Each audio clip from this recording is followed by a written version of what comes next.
Chilli powder, ಸಖತ್ ಖಾರ, ಬಣ್ಣ ಮತ್ತು ರುಚಿ. ಆಚಿ ಚಿಲ್ಲಿ ಪೌಡರ್. ಹಾಂಗ್ಕಾಂಗ್ನ ಬಹುಮಹಡಿ ಕಟ್ಟಡದಲ್ಲಿ ಅಗ್ನಿ ಅವಘಡ. ಭೀಕರ ಅಗ್ನಿ ಅವಘಡದಲ್ಲಿ 36 ಜನರು ಸಜೀವ ದಹನ ಆಗಿರೋದು. ಬಹುಮಹಡಿ ಕಟ್ಟಡದಲ್ಲಿದ್ದ 279 ಜನರು ನಾಪತ್ತೆಯಾಗಿದ್ದಾರೆ. 21 ಜನ ಆಸ್ಪತ್ರೆಗೆ ದಾಖಲಾಗಿದ್ದಾರೆ. 7 ಜನರ ಸ್ಥಿತಿ ಗಂಭೀರವಾಗಿದೆ. ಬಹುಮಹಡಿ ಕಟ್ಟಡದಲ್ಲಿದ್ದಂಥ 900ಕ್ಕೂ ಹೆಚ್ಚು ಜನರನ್ನ ರಕ್ಷಣೆ ಮಾಡಲಾಗಿದೆ. 4800 ಜನರು ವಾಸಿಸುವಂತ 2000 ಮನೆಗಳಿರುವಂತ ಕಟ್ಟಡ ಇದು. 8 ಜನವಸತಿ ಕಟ್ಟಡಗಳಲ್ಲಿ ಭಾರಿ ಅಗ್ನಿ ಅವಘಡ ಸಂಭವಿಸಿದೆ. 1980ರಲ್ಲಿ ನಿರ್ಮಿಸಿದಂಥ 8 ಜನವಸತಿ ಕಟ್ಟಡಗಳು ಇದು. ಕಟ್ಟಡಗಳ ನವೀಕರಣ ವೇಳೆ ಅಗ್ನಿ ಅವಘಡ ಸಂಭವಿಸಿದೆ ಅನ್ನೋದನ್ನು ಹೇಳ್ತಾ ಇದ್ದಾರೆ. ನವೀಕರಣ ವೇಳೆ ಬಳಸಿದ ಬಿದಿರಿನಲ್ಲಿ ಕಾಣಿಸ್ಕೊಂಡಿರುವಂಥದ್ದು ಬೆಂಕಿ ಕೆಲವೇ ಕ್ಷಣಗಳಲ್ಲಿ ಇಡೀ ಕಟ್ಟಡಕ್ಕೆ ಆವರಿಸಿಬಿಟ್ಟು ದುರಂತ ಸಂಭವಿಸಿದೆ.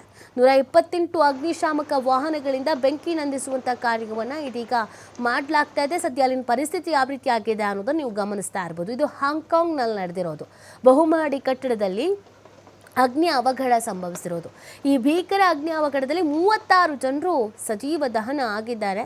ಸಾವಿನ ಸಂಖ್ಯೆಯಲ್ಲಿ ಏರಿಕೆ ಆಗಬಹುದಾದ ಸಾಧ್ಯತೆಗಳು ಕೂಡ ಇದೆ. ಈಗ 36 ಜನರು ಅಂತ ನಮಗೆ ಸಂಖ್ಯೆ ಲಭ್ಯ ಆಗ್ತಾ ಇರೋದು, ಬಟ್ ಸಾವಿನ ಸಂಖ್ಯೆ ಏರಿಕೆ ಆಗ್ಬೋದು. ಅಲ್ಲಿನ ದೃಶ್ಯ ನೋಡಿದ್ರೆ ಅದನ್ನು ನಾವು ಗೆಸ್ ಮಾಡ್ಬೋದು. 279 ಜನರು ನಾಪತ್ತೆ ಆಗಿದ್ದಾರಂತೆ. 21 ಜನರನ್ನು ಆಸ್ಪತ್ರೆಗೆ ದಾಖಲು ಮಾಡಲಾಗಿದೆ.